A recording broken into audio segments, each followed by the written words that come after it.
Imagine standing on the red dust of Mars, your boots sinking slightly into a planet that has been silent for billions of years. The wind whips across the barren landscape, and in the distance, the NASA rover stares at strange rock formations that almost seem alive. What if this really is it? What if we've finally found the first real evidence that life once existed beyond Earth? Welcome to World's Echoes, where we uncover the mysteries of our universe and the stories that shape our place in it.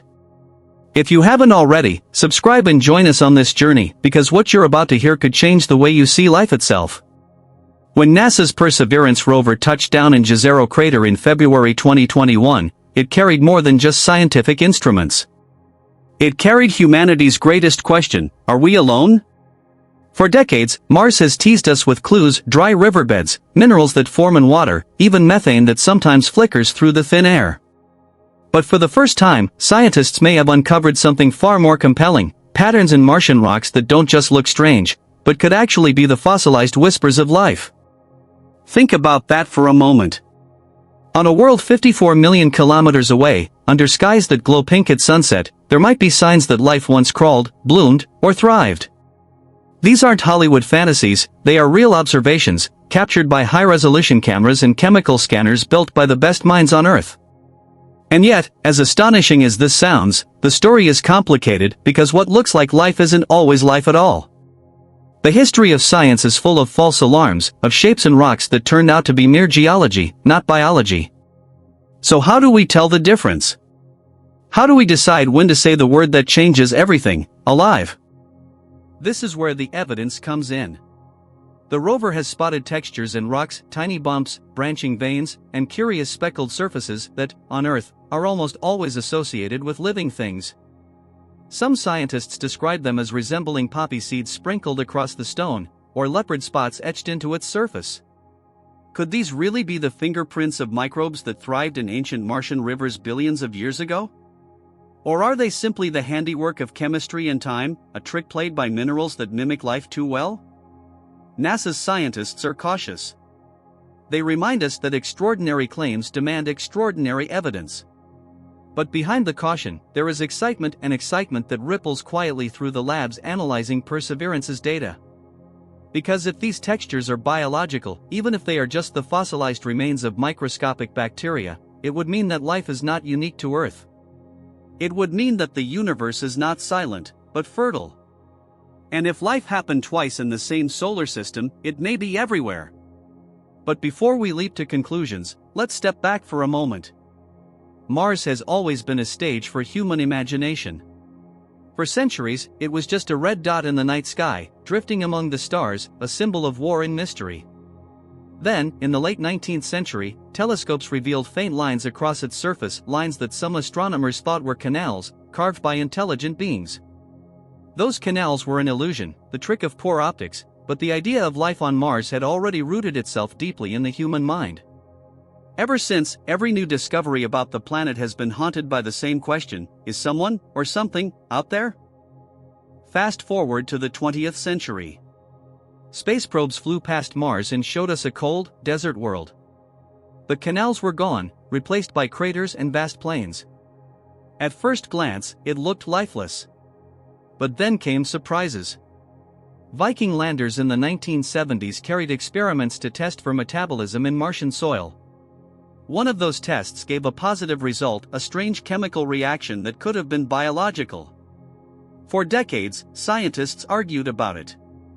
Was it life? Or was it just unusual chemistry under alien conditions?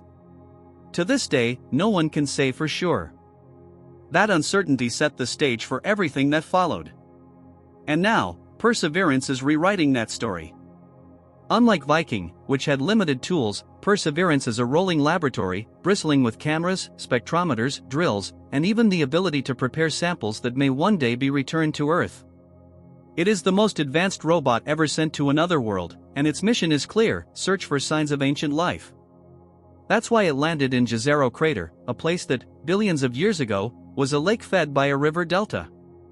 On Earth, deltas are fertile, bursting with biodiversity. If life ever took hold on Mars, this would have been the place. So what has Perseverance seen?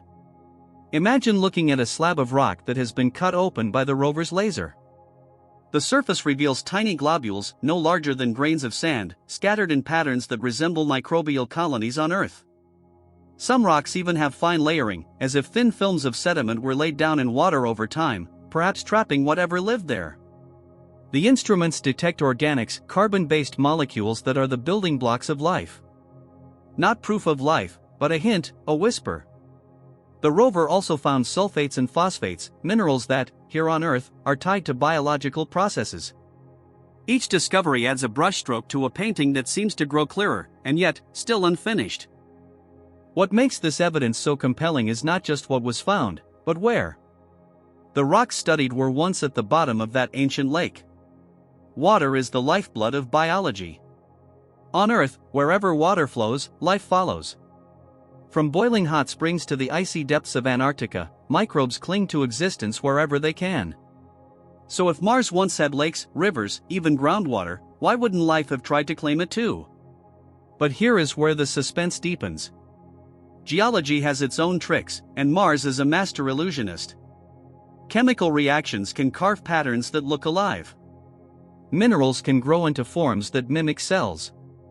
Even organics can form without biology, in the simple chemistry of a young planet.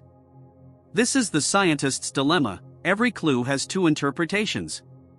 One whispers life, the other insists not so fast. That tension is what makes this discovery so electrifying. It dangles us at the edge of revelation but refuses to let us fall. And while Perseverance works, another mission hovers in the background: the dream of sample return. Tiny tubes, filled with Martian dust and rock, are being sealed and dropped behind the rover like breadcrumbs. One day, if NASA and its partners succeed, those samples will be brought back to Earth. Here, in our most advanced laboratories, scientists will search them for microfossils, for chemical signatures, for anything that can end the debate. Imagine holding in your hand a rock that may contain the remains of a creature that lived on another world 3 billion years ago. The thought alone is enough to make your heart race. But the road to that moment is long and uncertain. Funding struggles, engineering challenges, and political debates all threaten the timeline. Some fear that the dream of sample return could be delayed for decades. And so, we are left in suspense, clinging to the tantalizing data Perseverance beams back. Each image, each scan, is a breadcrumb leading us deeper into the mystery. Now picture this: you're a scientist staring at a magnified photo of those speckled rocks. You've devoted your career to the possibility of extraterrestrial life. Your colleagues debate furiously, arguing whether these patterns are microbial mats or just mineral deposits. You can't be sure, but deep down, something stirs, a sense that we are on the brink of answering the oldest question of all. And yet, there is a deeper layer to this story.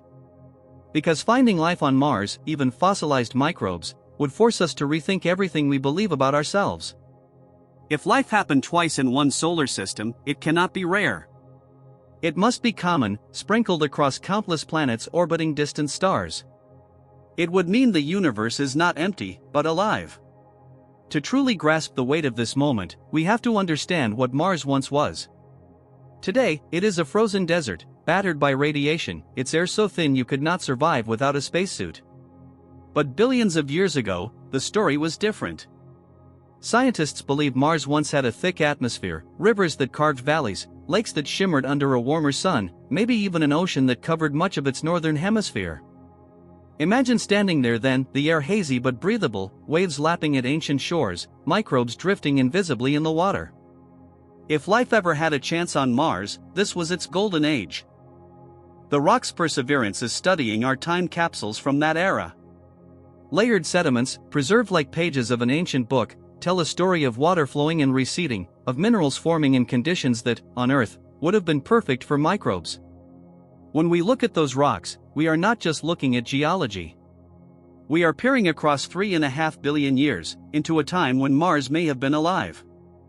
And this isn't just about rocks and rivers. Mars still surprises us today with hints that it may not be entirely dead.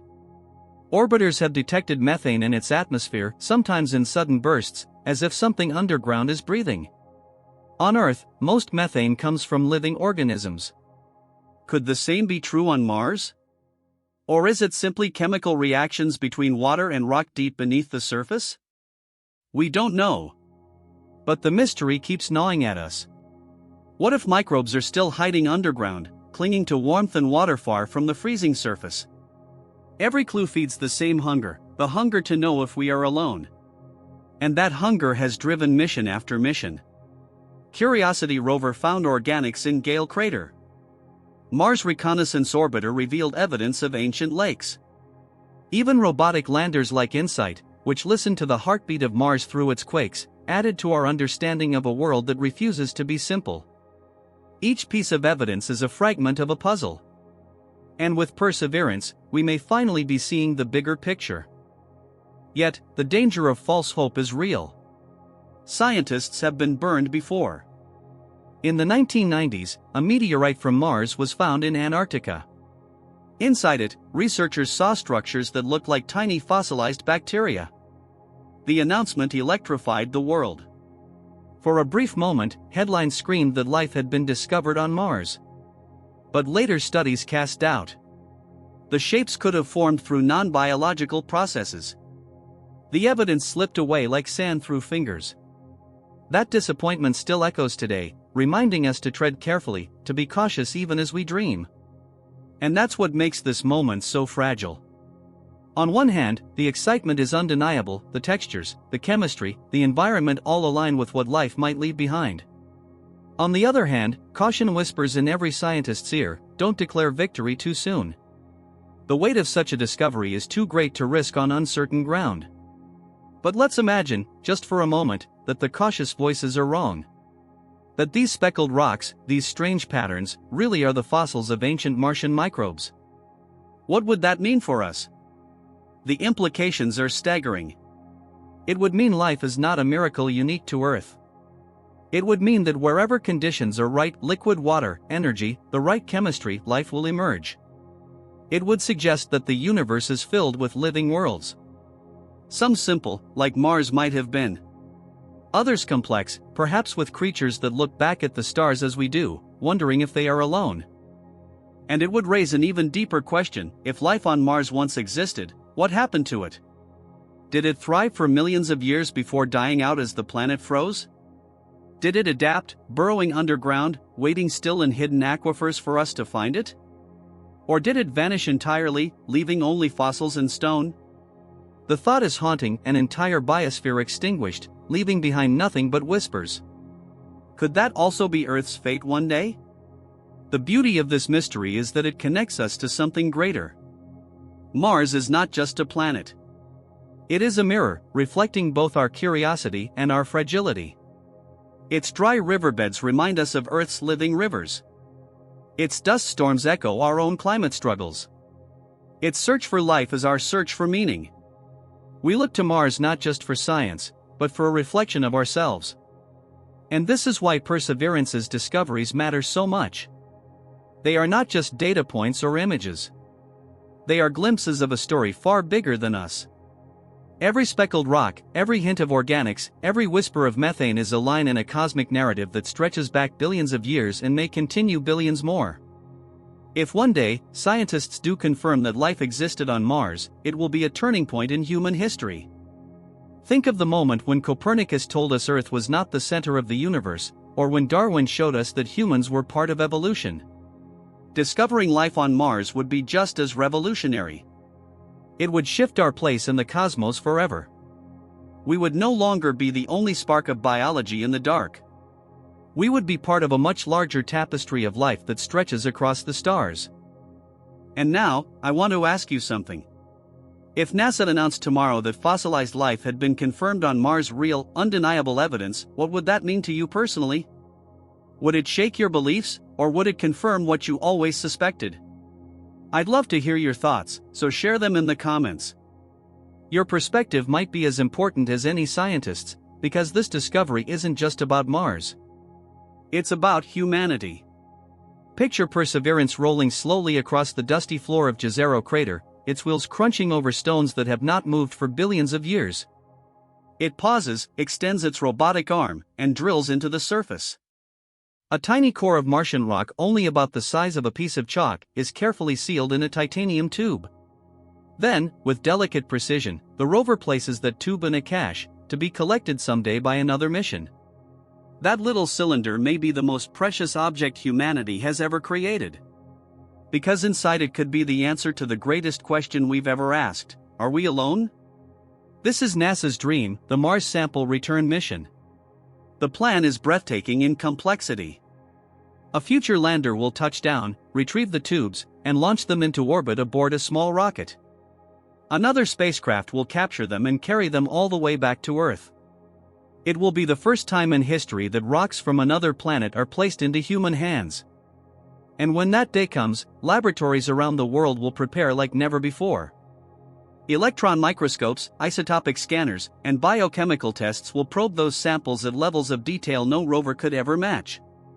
Scientists will look for patterns of carbon isotopes, microscopic fossils, chemical residues, anything that cannot be explained by geology alone.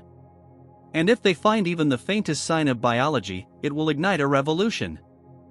But this mission is expensive, and politics always shadows science. Some in government argue the billions could be better spent on Earth. Others fear contamination, though NASA has strict protocols to prevent it. There are debates, budget cuts, and delays.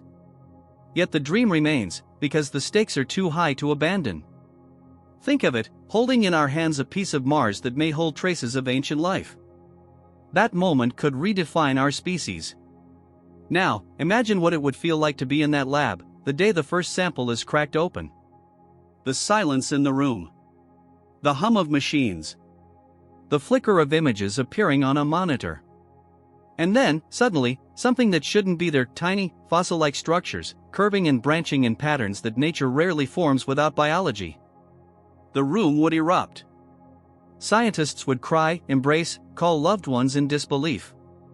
Headlines would blaze across the world. Life found on Mars. 3 words that would echo through history. The ripple effects would be profound.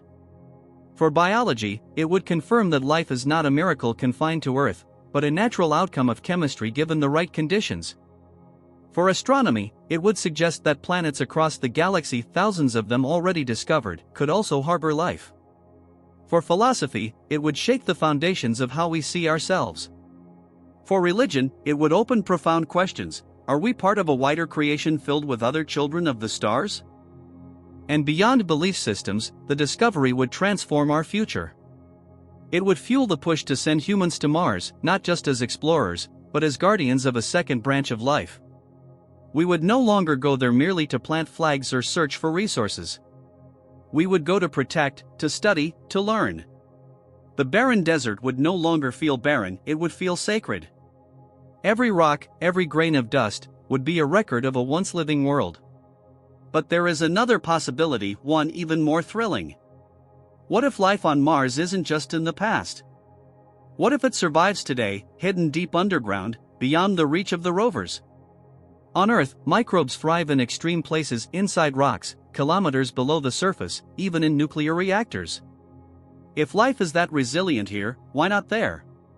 Mars still has subsurface ice, and perhaps liquid water pockets. If tiny organisms are clinging to existence in those hidden realms, then Mars would not just be a fossil, it would be alive. The thought changes everything. Because if we find life that still breathes on Mars, it would be the first alien species we ever meet. Even if it's only microbial, it would be the greatest discovery of all time. Its biochemistry might be like ours, or completely different. Perhaps it uses DNA, or perhaps something else entirely, showing us that life has multiple blueprints. And if so, we would learn that life is not one fragile accident, but a force of nature, inevitable whenever conditions allow. Of course, some worry about the dangers. What if Martian microbes are harmful? NASA takes planetary protection seriously, building protocols to contain samples and prevent contamination. The odds of anything dangerous are slim, but the fear lingers. Movies have shown us the nightmare scenario: alien microbes escaping, spreading uncontrollably. In reality, the greater risk is the opposite, that our own presence might harm Martian life. If we bring Earth bacteria to Mars, we could overwhelm any fragile ecosystem that exists there. This is why future missions must tread carefully, balancing exploration with preservation. And here's where the story turns even more personal. Mars is not just a scientific target, it is humanity's next frontier. SpaceX, NASA, and other organizations are already planning crewed missions. Within decades, humans may walk where Perseverance now rolls. They will see those rocks with their own eyes, drill with their own hands, and perhaps discover life firsthand. Imagine the first astronaut brushing away Martian dust to reveal a fossil. Imagine them reporting to Earth, "We are not alone." That broadcast would be replayed for generations. But this dream carries weight. Colonizing Mars could mean contaminating Mars. Mining, construction, human waste, all of it could erase the very evidence we seek. The irony is sharp: in our rush to explore, we might destroy the proof that life ever existed there. That's why the next steps we take must be careful, thoughtful, guided by the knowledge that we may be guardians of a second Genesis. And whether the evidence comes tomorrow, in 10 years, or in 50, the truth will change us. Because finding life on Mars isn't just about Mars. It's about the universe. If it happened there, then it almost certainly happened elsewhere, on icy moons like Europa and Enceladus, where oceans lie beneath crusts of ice, or on exoplanets orbiting distant suns. Mars is just the beginning. It is the first chapter in a story that stretches across the galaxy.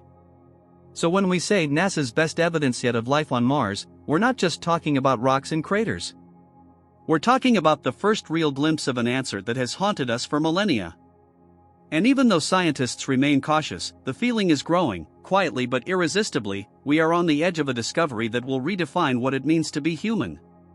And when that day comes, when the evidence is undeniable, it won't just be a scientific milestone. It will be a human one. Just like the first footprint on the moon, or the first photograph of Earth rising over the lunar horizon, it will be a moment that unites us, reminding us that in the vastness of space, we are part of something greater. So keep watching the skies, and keep listening to the echoes from other worlds. Because Mars may be silent today, but its stones may yet speak, and what they tell us could be the most extraordinary story ever written. Imagine the Martian sky turning a pale orange as dust swirls endlessly across its barren plains. For decades, that was all Mars seemed to be: a lifeless, frozen desert locked in silence. But then, something changed. When the Viking landers touched down in the 1970s, they carried with them one of the boldest experiments ever attempted on another world, a direct test for life. The results were confusing, almost maddeningly so.